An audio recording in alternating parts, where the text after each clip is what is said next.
Hello friends, welcome back to my channel. This is Priyanka and this video is related to CTET and other competitive examinations. अगर आप CTET की या फिर कोई भी competitive examination की तैयारी कर रहे हैं तो हमारे स्टडी क्विज चैनल से आप जरूर जुड़िए, क्योंकि यहाँ पे मैं आपको डायरेक्ट एनसीईआरटी बुक कवर करा रही हूँ, साथ में पेडागोजी भी मैं लेके चल रही हूँ। इसलिए ये वीडियो हर एक उन लोगों के लिए इम्पोर्टेंट है जो कॉम्पिटिटिव तैयारी या फिर टेट्स की तैयारी कर रहे हैं। तो वीडियो पसंद अगर आता है आप लोगों को तो प्लीज़ इसे लाइक शेयर ज़रूर किया कीजिएगा। कमेंट बॉक्स में भी अपनी राय ज़रूर दीजिएगा। तो ये स्क्रीन पे जो अभी आप फिलहाल देख रहे हैं ये है एनसीईआरटी बुक क्लास 6 का पॉलिटी, और इससे पहले के चैप्टर्स कंप्लीट हो चुके हैं। ये हमारा चौथा चैप्टर होगा, और इससे पहले मैं हिस्ट्री, जियोग्राफी और साइंस क्लास 6 कंप्लीट कर चुकी हूँ। अगर आपने मेरे वो वीडियोस अभी तक नहीं देखे हैं तो प्लेलिस्ट पे जाइए, आपको टोटल वीडियोस आपको वहाँ पे मिल जाएंगे, वहाँ पे देख लीजिएगा। और इन वीडियोस के अगर आपको पीडीएफ फॉर्म चाहिए तो मुझे टेलीग्राम चैनल पे फॉलो कीजिए, वहाँ पे स्टडीज क्विज सर्च कीजिएगा, चैनल मेरा मिल जाएगा और पीडीएफ भी आपको मिल जाएगा। तो चलिए स्टार्ट करती हूँ। यहाँ पे जो इंपॉर्टेंट टॉपिक होगा सिर्फ मैं उसी को कवर करूँगी, और जो इंपॉर्टेंट नहीं होगा उसे मैं स्किप करते जाऊँगी। चूँकि मैं पेडागोजी भी लेके चल रही हूँ, इसलिए मैं पेडागोजी के पॉइंट ऑफ व्यू से हर एक वो उस लाइन को कवर कराऊँगी जो इम्पोर्टेंट होगा। हम लोग स्टार्ट कर रहे हैं यहाँ से। इस चैप्टर का नाम है लोकतांत्रिक सरकार के मुख्य तत्व। अब लोकतांत्रिक सरकार क्या है ये चैप्टर 3 में मैं पढ़ा चुकी हूँ। आज हम लोग पढ़ेंगे लोकतांत्रिक सरकार के मुख्य तत्व कौन कौन से होते हैं इसके बारे में। इस पाठ में आप लोकतांत्रिक सरकार के कामों को प्रभावित करने वाली कुछ मुख्य बातों के बारे में पढ़ोगे। इनमें लोगों की भागीदारी, समस्याओं का समाधान, समानता एवं न्याय के विचार शामिल हैं।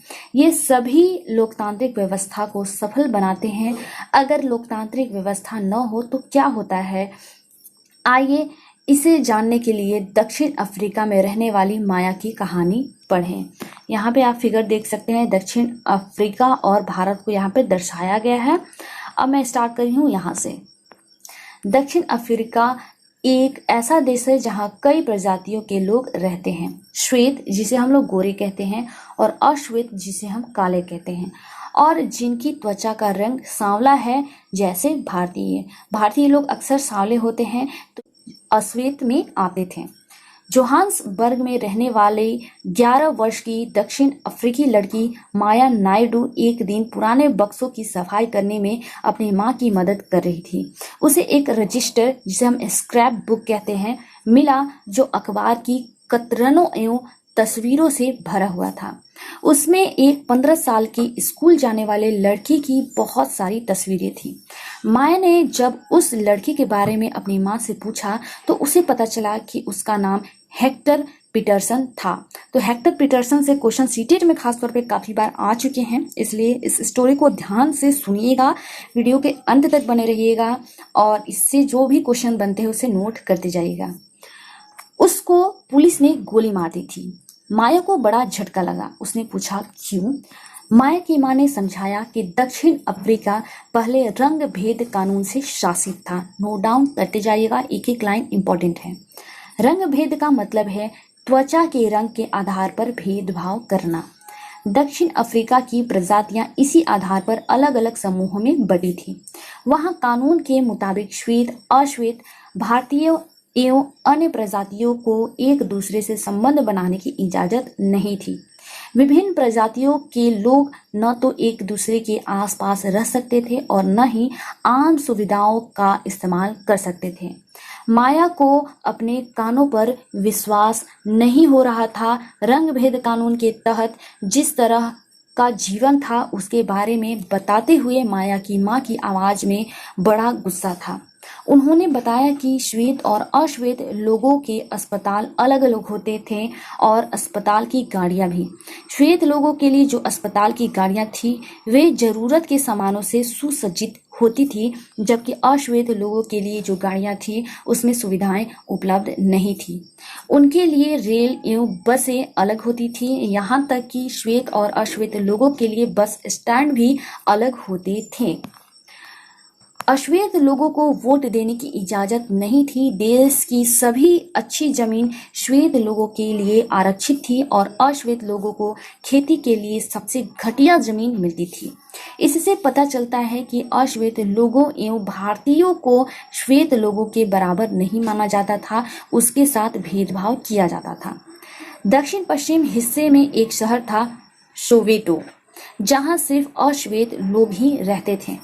हेक्टर पीटरसन वहीं रहता था। वहां के श्वेत लोग अफ्रीकांस भाषा बोलते थे।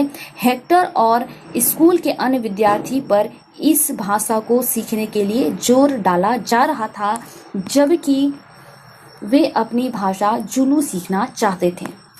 हेक्टर अपने सहपाठियों के साथ मिलकर अफ्रीकांस सीखने का विरोध कर रहा था। दक्षिण अफ्रीका की पुलिस ने विरोध करने वाले इन लोगों को बड़ी बेरहमी से पीटा और भीड़ पर गोलियां बरसाईं। उनमें से एक गोली हेक्टर को लगी और वह मारा गया। यह 16 जून 1976 की घटना है, ये नोट डाउन कीजिएगा। अफ्रीकी राष्ट्रीय कांग्रेस और उसके जाने माने नेता नेल्सन मंडेला ने रंग भेद के खिलाफ बहुत लंबे समय तक संघर्ष किया। अंततः 1994 में उन्हें सफलता मिली और दक्षिण अफ्रीका एक लोकतांत्रिक देश बना। तब से सभी प्रजातियों के लोगों को बराबर माना जाने लगा। आइए अब समझने की कोशिश करते हैं कि सरकार के लोकतांत्रिक होने का हमारे लिए क्या मतलब है। हमारे यहाँ नियमित रूप से चुनाव क्यों होते हैं? आपने पिछले पाठ में पढ़ा ही है कि लोकतंत्र में लोग निर्णय लेते हैं। चुनाव में वोट देकर वे अपने प्रतिनिधि चुनते हैं। ये प्रतिनिधि ही तरफ से निर्णय लेते हैं। यह मानकर चला जाता है कि प्रतिनिधि निर्णय लेते वक्त लोगों की जरूरतों एवं मांगों को ध्यान में रखेंगे। सभी सरकारों को एक निश्चित समय के लिए चुना जाता है। भारत में यह अवधि 5 वर्ष की है। एक बार चुने जाने के बाद सरकार 5 वर्ष तक सत्ता में रहती है। सरकार का फिर से सत्ता में बने रहना तभी संभव है जब लोग उसे बार बार चुने। चुनाव का समय लोगों के लिए वह घड़ी है जब वे लोकतंत्र में अपनी ताकत को महसूस करते हैं। इस तरह से नियमित चुनाव होने से लोगों का सरकार पर नियंत्रण बना रहता है। भागीदारी और अन्य तरीके। चुनाव 5 वर्ष में एक बार होते हैं। वोट देने के अलावा लोकतांत्रिक सरकार के निर्णयों और नीतियों में लोगों के भाग लेने के और भी कई तरीके हैं। लोग सरकार के कार्यों में रुचि लेकर उसकी आलोचना करके भी अपनी भागीदारी निभाते हैं। अगस्त 2005 में जब एक खास सरकार ने बिजली का किराया बढ़ा दिया था तो लोगों ने अपना विरोध बहुत ही तीखे रूप में व्यक्त किया था। लोगों ने जुलूस निकाले और हस्ताक्षर अभियान चलाए। सरकार ने अपने निर्णय के बचाव में तर्क दिए, लोगों को समझाने की कोशिश की, लेकिन अंततः उसे लोगों की मांग माननी पड़ी और बिजली के बढ़ाए गए दामों को घटाना पड़ा। सरकार को यह निर्णय बदलना पड़ा क्योंकि वह आम जनता के प्रति जिम्मेदार है। ऐसे कई तरीके हैं जिनके द्वारा लोग अपनी राय व्यक्त करते हैं और सरकार को समझा सकते हैं कि उसे क्या कार्रवाई करनी चाहिए। इन तरीकों में धरने, जुलूस, हड़ताल, हस्ताक्षर अभियान आदि शामिल हैं। इसके जरिए जो बातें गलत हैं और न्याय संगत नहीं है उसे सामने लाया जाता है। अखबार, पत्रिकाएं एवं टेलीविजन भी जनता से जुड़े मुद्दों और सरकार की जिम्मेदारी पर चर्चा करने में महत्वपूर्ण भूमिका निभाते हैं।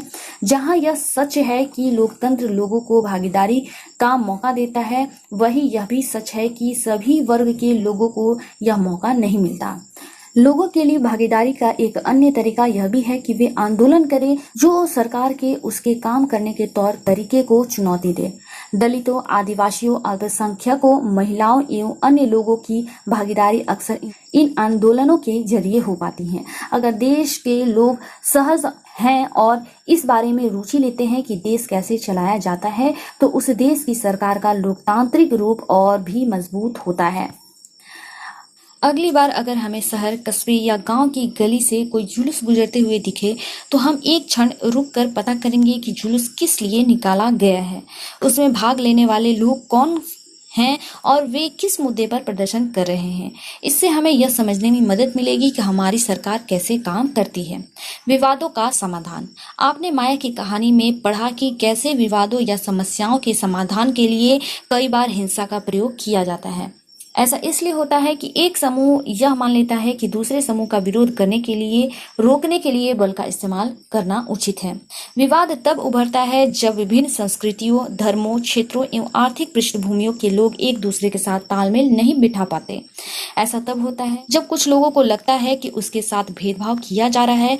लोग अपने विवादों को खत्म करने के लिए हिंसात्मक तरीके भी अपनाते हैं, जिससे अन्य लोगों में भय और असुरक्षा की भावना फैलती है। सरकार की यह जिम्मेवारी है कि वह विवादों का समाधान करे। आइए अपने समाज के कुछ विवादों के बारे में पढ़ें और यह समझें कि सरकार इनके समाधान में क्या भूमिका निभाती है। धार्मिक जुलूस एवं उत्सव कई बार समस्या के कारण बनते हैं। उदाहरण के लिए धार्मिक जुलूस किस रास्ते पर निकले, यह कई बार विवाद का कारण बन जाता है। कई बार हिंसा भड़कने का खतरा रहता है। कभी कभी जुलूस के लोग उत्तेजित हो जाते हैं। कभी लोग जुलूस पर पत्थर फेंकने या उसे रोकने की कोशिश करते हैं। सरकार, खासकर पुलिस, ऐसे मौकों पर बहुत ही महत्वपूर्ण भूमिका निभाती है। पुलिस की जिम्मेवारी यह सुनिश्चित करने की होती है कि आपस में टकराव की स्थिति न पैदा हो, हिंसा न भड़के। वह सभी पक्षों को एक जगह बिठाकर बात करवाती है ताकि विवाद का समाधान निकल सके। भारतीय संविधान में बुनियादी नियम और कानून दिए गए हैं। ये कानून सरकार और लोगों के लिए है। सबको इनको मानना पड़ता है। विवादों का समाधान इन्हीं कानूनों के आधार पर होता है। इसको नोट डाउन कीजिएगा। नदियां भी कई बार विवाद का कारण बन जाती हैं। कुछ नदियां एक से अधिक राज्यों से होकर गुजरती है। जिन राज्यों से नदी गुजरती है उनके बीच में नदी के पानी का बंटवारा विवाद का कारण बन जाता है। उदाहरण के लिए आपने कर्नाटक और तमिलनाडु के बीच कावेरी नदी के पानी को लेकर चल रहे विवाद के बारे में सुना होगा। कर्नाटक के कृष्णा सागर बांध में भरा हुआ पानी कई जिलों में सिंचाई के काम आता है। इस पानी से बेंगलुरु शहर की जरूरतें भी पूरी होती हैं। तमिलनाडु में मेटूर बांध में भरे हुए इसी नदी के पानी से राज्य के डेल्टा क्षेत्र में सिंचाई होती है। सबको नोट डाउन करते चलिएगा, बहुत इंपॉर्टेंट है। दोनों बांध एक ही नदी पर बने हुए हैं। कर्नाटक का कृष्णा सागर बांध कावेरी नदी के ऊपरी छोर पे है और तमिलनाडु का मेटूर बांध नदी के निचले छोर पर। मेटूर बांध में पानी तभी भरा जा सकता है जब कृष्णा सागर बांध से पानी छोड़ा जाए। दोनों राज्यों को अपने लोगों की जरूरत के लिए भरपूर पानी चाहिए, जो कि नहीं मिल पाता। इससे विवाद उत्पन्न होता है। तब राष्ट्रीय सरकार को कदम उठाना पड़ता है ताकि दोनों राज्यों के लिए पानी का सही बंटवारा हो पाए। समानता एवं न्याय लोकतांत्रिक सरकार के मुख्य विचारों में से एक है उसका न्याय एवं समानता के प्रति वचनबद्ध होना। न्याय एवं समानता को एक दूसरे से अलग नहीं किया जा सकता। माया की कहानी में सरकार ने क्या इस विचार का समर्थन किया था कि सभी लोग बराबर हैं?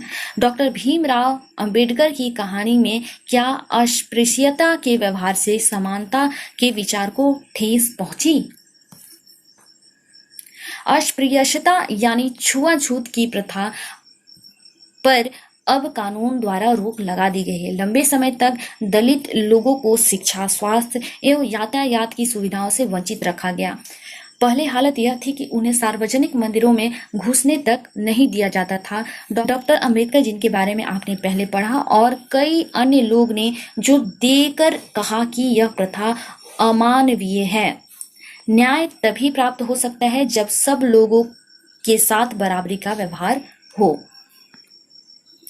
सरकार भी समानता और न्याय की जरूरत को पहचानती है और उन समूहों के लिए विशेष प्रावधान करती है जो समाज में अभी भी बराबर नहीं माने जाते।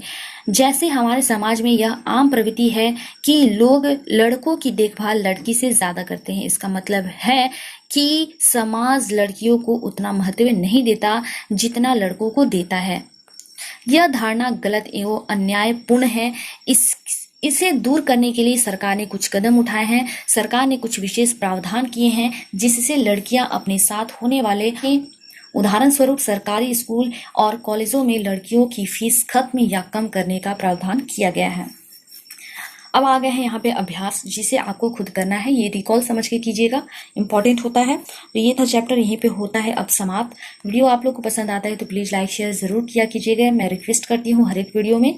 और अगर आपको वीडियो पसंद आया होगा, चैनल पर अगर आप नए होंगे तो इस चैनल को सब्सक्राइब भी कर लीजिएगा। चलिए मिलती हूँ नए वीडियो में नई जानकारी के साथ। धन्यवाद।